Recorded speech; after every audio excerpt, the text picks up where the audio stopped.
Hi ಹಾಲ್ ಎಲ್ಲರೂ ಹೇಗಿದ್ದೀರಾ? I hope ಎಲ್ಲರೂ ಚೆನ್ನಾಗಿದ್ದೀರಾ ಅಂತ ಅಂದ್ಕೊಳ್ತೀನಿ. ನಿಮ್ಮೆಲ್ಲರಿಗೂ ಶಾಲಿನಿ ಕನ್ನಡ ವ್ಲಾಗ್ಸ್ ಯೂಟ್ಯೂಬ್ ಚಾನಲ್ಗೆ ಸ್ವಾಗತ. ಆ್ಯಂಡ್ ಇವತ್ತಿನ ದಿನದ ವ್ಲಾಗ್ ಬಂದುಬಿಟ್ಟು ಇದು ಭಾನುವಾರದ ವ್ಲಾಗ್ ಆಗಿರುತ್ತೆ. ಸೊ ಭಾನುವಾರ ನಿಮ್ಮ ದಿನಚರಿ ಯಾವ ಥರ ಇರುತ್ತೆ? ಸೊ ನೀವು ಏನು ಮಾಡ್ತೀರಾ ಅಂತ ನನಗೆ ಕಮೆಂಟ್ ಮುಖಾಂತರ ತಿಳಿಸಿ. ಯೂಶ್ವಲಿ ಭಾನುವಾರ ರಜೆ ಇರೋದ್ರಿಂದ ಎಲ್ಲರಿಗೂ ಏನೋ ಒಂಥರ ಖುಷಿ ಇರುತ್ತೆ. ಎಷ್ಟು ಬೇಗ ಕಳೆದೋಗುತ್ತಲ್ವಾ ಅನ್ನೋ ಫೀಲಲ್ಲಿ ಇರ್ತೀವಿ ಎಲ್ಲರೂ ಭಾನುವಾರ ಒಂದಿನ ರಜೆ ಸಿಗೋದ್ರಿಂದ.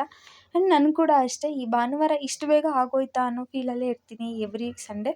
ಬಿಕಾಸ್ ಬೇಗ ಬೇಗ ಸಮಯ ಹೋಗಿಬಿಡತ್ತೆ, ಕೆಲಸಗಳಿರತ್ತೆ, ಮನೇಲಿ ಕೆಲಸ ಮಾಡ್ಕೊಳ್ಳೋದಿರತ್ತೆ. ಸೊ ಏನಾದರೂ ಒಂದು ಚಿಕ್ಕ ಪುಟ್ಟ ಕೆಲಸ ಅಂತಲೇ ಇರುತ್ತಲ್ವ, ಸೊ ಅದೆಲ್ಲ ನಾವು ಸಂಡೇನೇ ಮಾಡ್ಕೊಳ್ಳೋಕ್ಕಾಗೋದು. ಸೊ ನಿಮ್ಮ ಸಂಡೇನೂ ಯಾವ ಥರ ಇರುತ್ತೆ ಅಂತ ನನಗೆ ಕಮೆಂಟ್ ಮುಖಾಂತರ ತಿಳಿಸಿ. ಮೊದಲಿಗೆ ಇಲ್ಲಿ ಭಾನುವಾರ ಎದ್ದು ಎಲ್ಲ ಕೆಲಸ ಮುಗಿಸಿ ರಂಗೋಲಿ ಹಾಕ್ಕೊಳ್ತಾ ಇದ್ದೀನಿ. ನಂತರ ಪೂಜೆ ಮಾಡೋದಿರುತ್ತೆ. ಸೊ ಪೂಜೆ ಆದಮೇಲೆ ಟಿಫನ್ ಮಾಡ್ಕೊಳ್ಳೋಣ ಅಂತ. ಸೊ ಈಗ ಮೊದಲಿಗೆ ಈ ಚಿಕ್ಕ ಪುಟಾಣಿ ರಂಗೋಲಿನ ಹಾಕ್ತಾಯಿದ್ದೀನಿ. ಆ್ಯಂಡ್ ಈ ರಂಗೋಲಿ ನಿಮ್ಗೆ ಇಷ್ಟ ಆಗುತ್ತಾ ಕಮೆಂಟ್ ಮುಖಾಂತರ ತಿಳಿಸಿ. ಆ್ಯಂಡ್ ಲೈಕ್ ಮಾಡಿ, ಶೇರ್ ಮಾಡಿ, ಸಬ್ಸ್ಕ್ರೈಬ್ ಆಗಿ ನನ್ನ ಚಾನಲ್ನ ಅಂತ ಕೇಳ್ಕೊಳ್ತೀನಿ. ರಂಗೋಲಿ ನೋಡ್ಕೊಂಡು ಬನ್ನಿ. ಆ್ಯಂಡ್ ಈ ವಿಡಿಯೋದ ಲಾಂಗ್ ವಿಡಿಯೋನೂ ಕೂಡ ನಾನು ಯೂಟ್ಯೂಬ್ ಶಾಲಿನಿ ಕನ್ನಡ ವ್ಲಾಗ್ಸಲ್ಲಿ ಆಲ್ರೆಡಿ ಶೇರ್ ಮಾಡಿದ್ದೀನಿ. ನಿಮ್ಗೆ ಯಾರಿಗಾದ್ರೂ ಇಂಟ್ರೆಸ್ಟ್ ಇದೆ ಹೋಗಿ ಚೆಕ್ ಮಾಡಿ.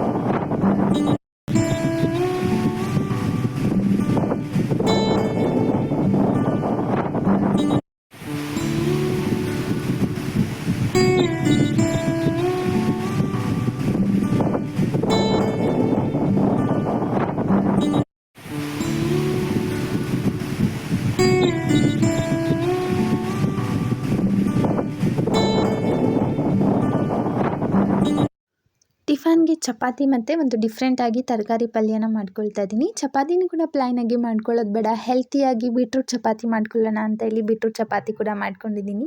ಆ್ಯಂಡ್ ಈ ಪಲ್ಯದ ರೆಸಿಪಿನ ನಾನು ಲಾಂಗ್ ವಿಡಿಯೋದಲ್ಲಿ ಶಾಲಿನಿ ಕನ್ನಡ ವ್ಲಾಗ್ಸಲ್ಲಿ ಆಲ್ರೆಡಿ ಶೇರ್ ಮಾಡಿದ್ದೀನಿ. ಹೋಗಿ ಒಂದ್ಸತಿ ಚೆಕ್ ಮಾಡಿ ಅಂತ ಹೇಳ್ತಾ ಈ ಬ್ಲಾಗ್ನ ಇಲ್ಲಿಗೆ ಕಂಪ್ಲೀಟ್ ಮಾಡ್ತಾಯಿದ್ದೀನಿ.